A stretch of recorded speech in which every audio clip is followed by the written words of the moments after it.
And welcome to the Ruby Tuesday. My name is Ruben and this is my review for the film Prospect. I got sent this as a check disc. I was really happy I got sent this because it was one that I missed at the cinema here because it didn't have very many weeks at the cinema. It was actually a film that I saw a trailer for and I saw Pedro Pascal in it.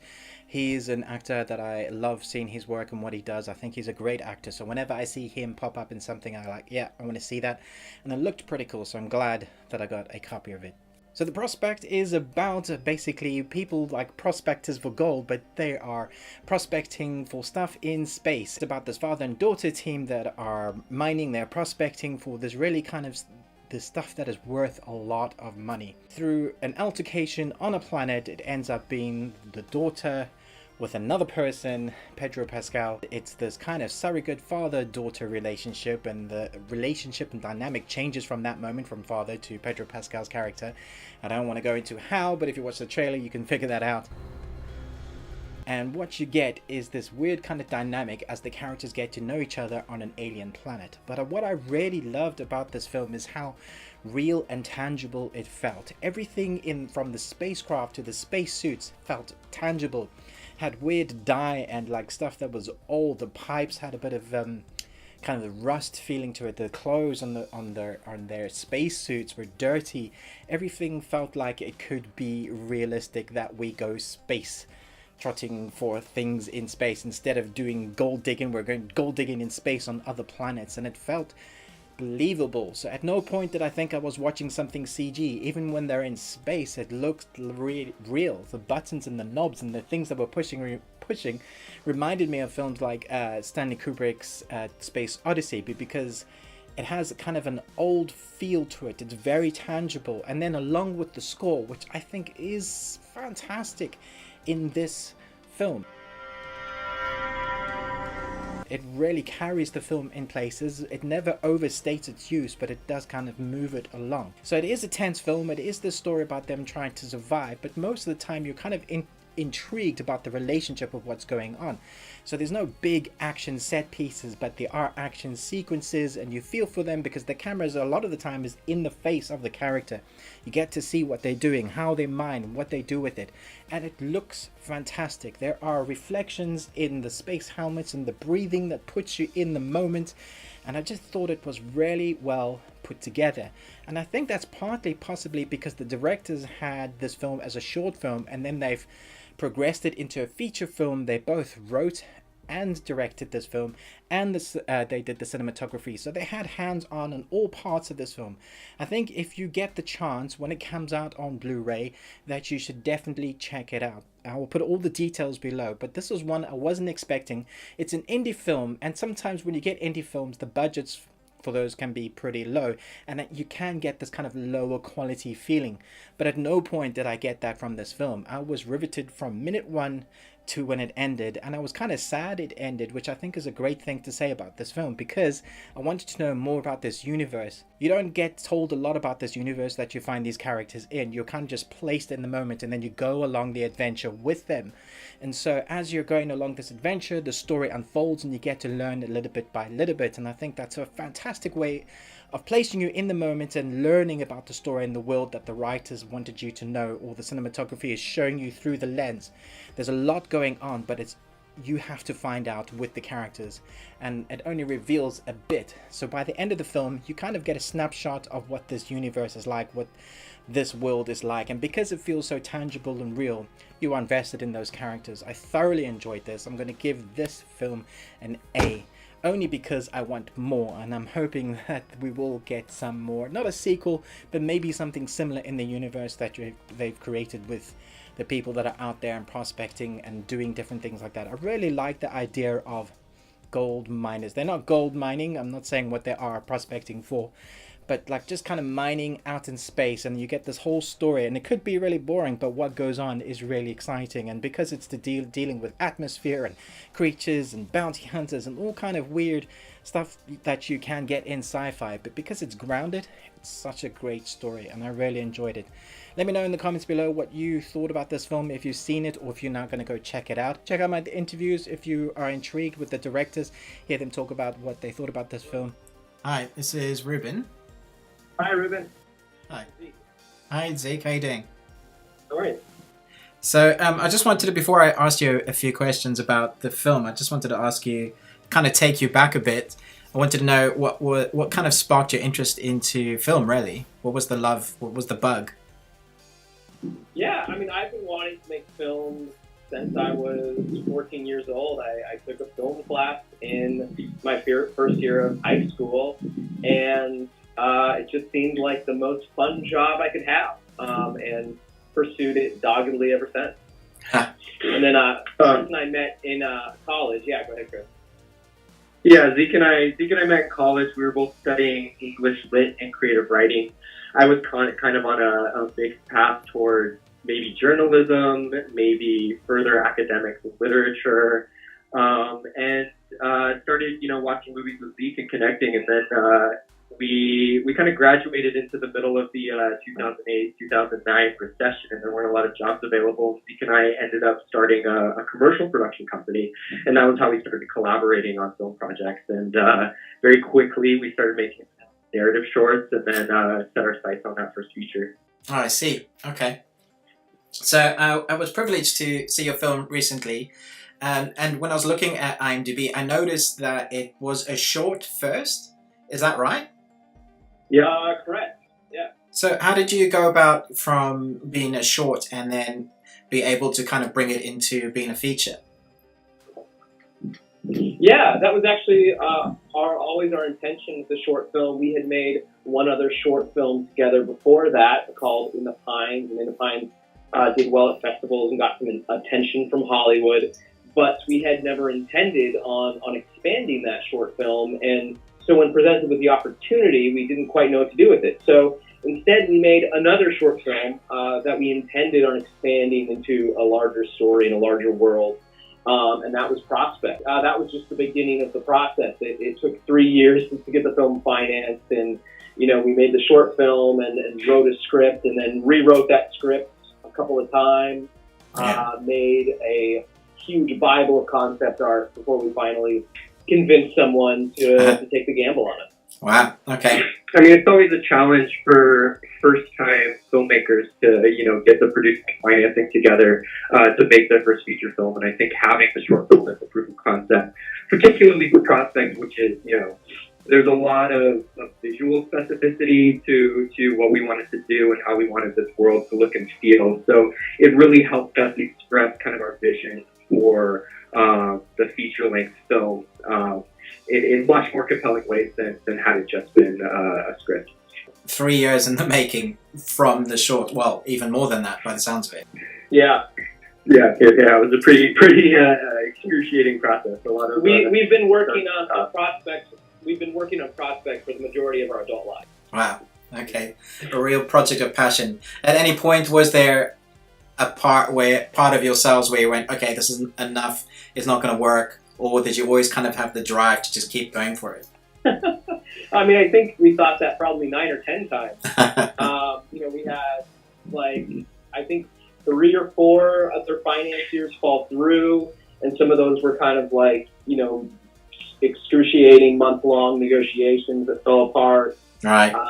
And I think we would just kind of try to pivot it back into the material. As I mentioned, we rewrote the script, pretty much complete overhauls twice. And I think we actually really benefited from that. I think if it had been successful on the first financing attempt, the film would not be as good. And so we kind of developed, even though it was very difficult, we very much benefited from having that time to really kind of get it right.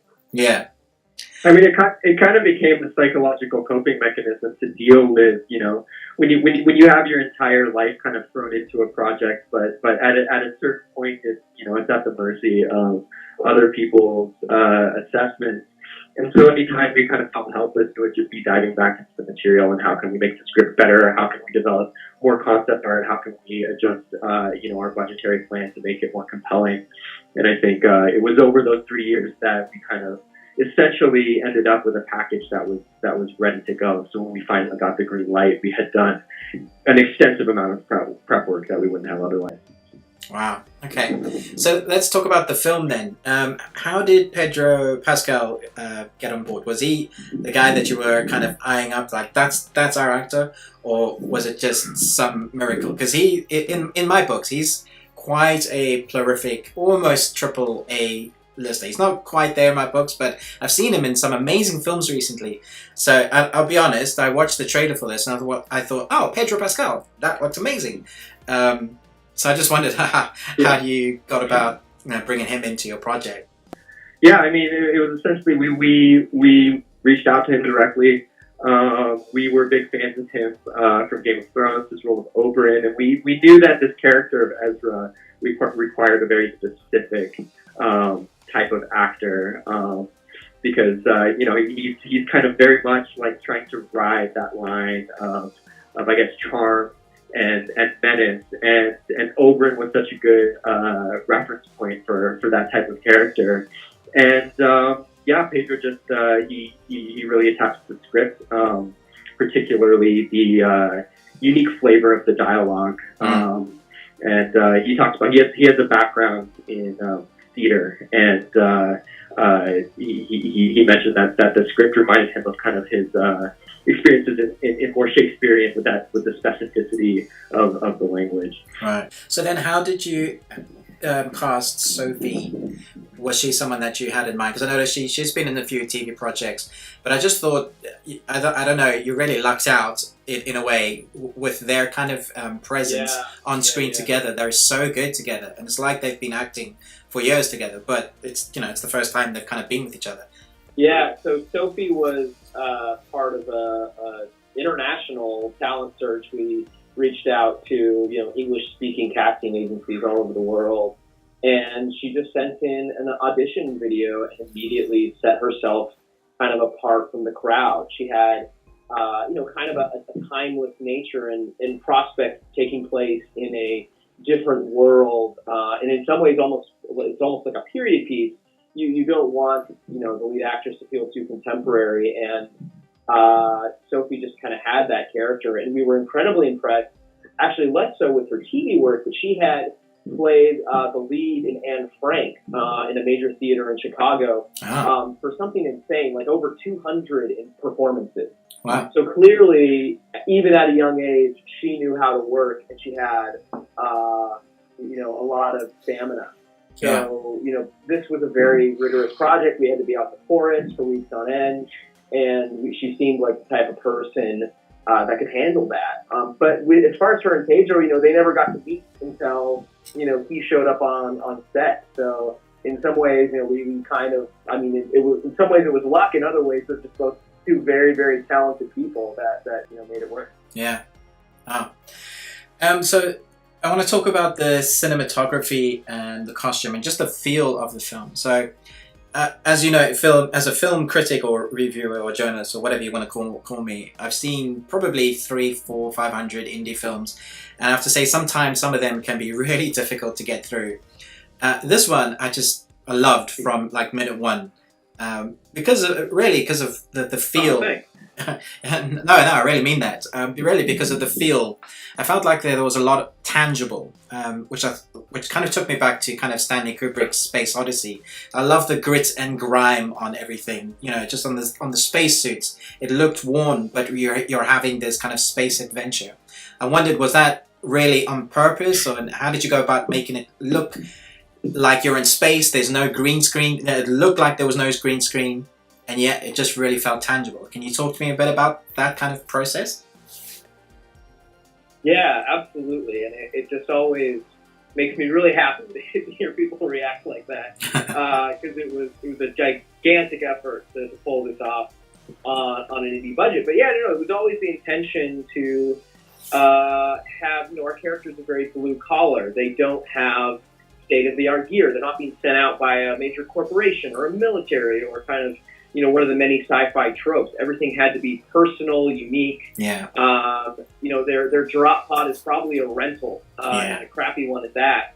So it's like, there was always several stages at each phase of design where, you would design the thing new, and then we would talk about, well, how old is it, and what has it been through, and then how do we bring in those several degrees of disrepair or dirt or whatever it is. But I mean, to pull this movie off was a very unique thing, because we weren't just, submitting financiers a script, a short film, a book of concept art, but also a business plan for opening our own production design shop. We couldn't afford to do this through any sort of conventional means. The only way we could do it was to essentially hire all of our friends, get a warehouse, buy all the tools, and do this all completely from scratch. And we had to fight for an incredibly long lead time for an indie film. We had, generally you get about 3 months of lead time in a film this size, and we were wanting 7.5. But, it's also, to me, just like the most exciting thing about it, and something moving forward we want to build, we want to keep building on. It's like this like, having your own production design apparatus at your fingertips from a creative standpoint is also incredibly exciting. Chris and I were in the shop every day of pre-production, being incredibly involved, with each prop and kind of set element. And I think that's why it feels so cohesive and kind of under such a unified version, where if we had just kind of parsed everything out to different shops, the film would probably feel a lot more generic. Yeah.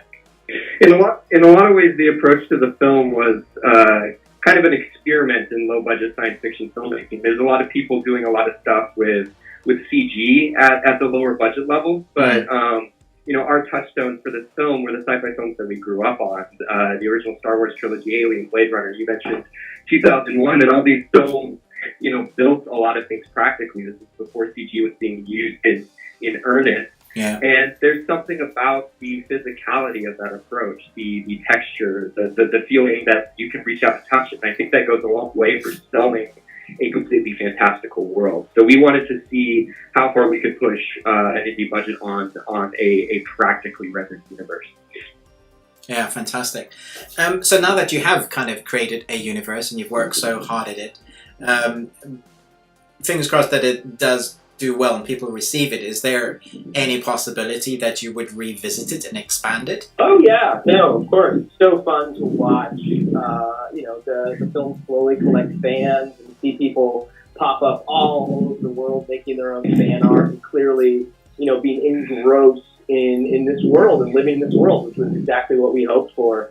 And there's been some interest in potentially a TV show or maybe other films, and if it continues to do well, we hope that's a possibility. Fantastic. What was the hardest day on set for you, or the hardest scene to film? Because there's always one. So I know exactly what it is. It's the end of the third act of the film. Yeah. Almost completely shot at night. And there was this big debate whether to actually shoot at night or to go into a studio and black everything out. Right. And eventually we decided to still do it outside because we just needed the space and we liked, the feel. We didn't want to feel artificial. Yeah.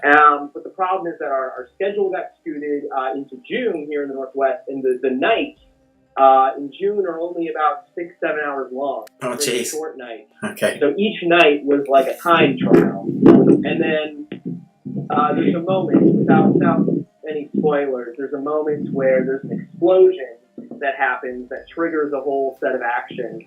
And the technology to, the gear that was making the explosion happen wouldn't work. And we got, several hours behind and threw out the shot list. And just started shooting anything. And it was just a total mess. And, we definitely spent several weeks in editing trying to make something of it. And I think it's fine. I think, you probably can't really tell. I couldn't tell, so you definitely got away with it. Wow.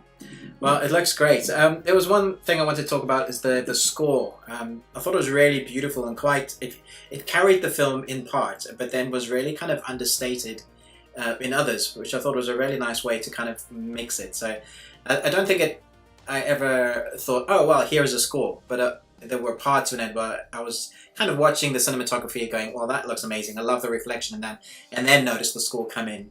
How intentional was that? The score was actually done by Chris's brother, Daniel, who has been a collaborator with us for years and years. And I think what was unusual about that is that this was Daniel's first feature film, so it wasn't like hiring a premier composer that you kind of work with for a month or so. Daniel was also part of this years-long development process. So we actually went through many ideas and many iterations.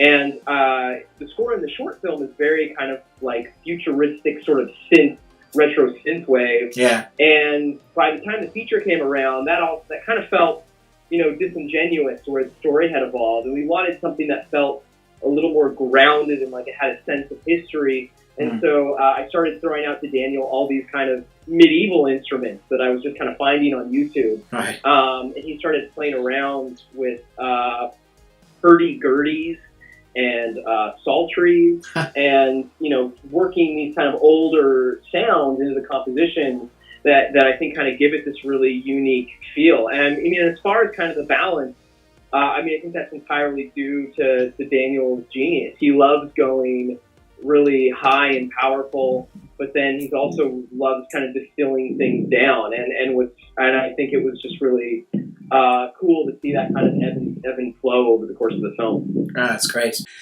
So now that this film's going to do really well, because I'm going to push it as much as I can on our social media.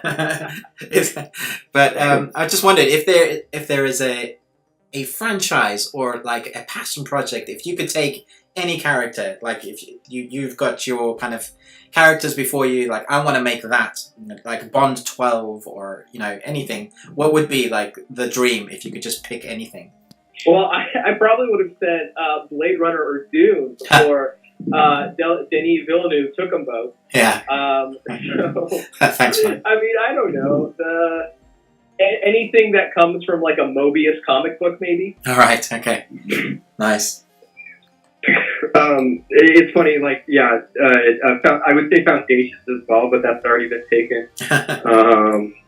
But personally, I've always had kind of a simmering desire to do a rendering of one of Haruki Murakami's novels. Oh, wow. Okay. He's a Japanese novelist that has a very, very, very unique kind of visual flavor to this kind of magical realist world that hasn't really been done yet. But I don't know if that's the right issue or what. We do just need to keep saying that in interviews so that the right person hears it. Right, yeah. So what's next for you? What's the next step? We presently are developing a TV show with Amazon that is also kind of a blend of, science fiction, but this time kind of blended with a little bit of a medieval feel. Okay. And then we're working on some other feature scripts that are also, science fiction. I think we're very much in sci-fi for the moment. Fantastic. Well, I can say that it's one of my new favorite indie films. I'll be watching it again as soon as I can. Thank you so much for your time. I really appreciated talking to you guys, just getting to listen to a bit of how it came to be. Awesome. Thank you so much. Thank you for your time. Thank you. But most of all, until next time, remember, live long and Tuesday.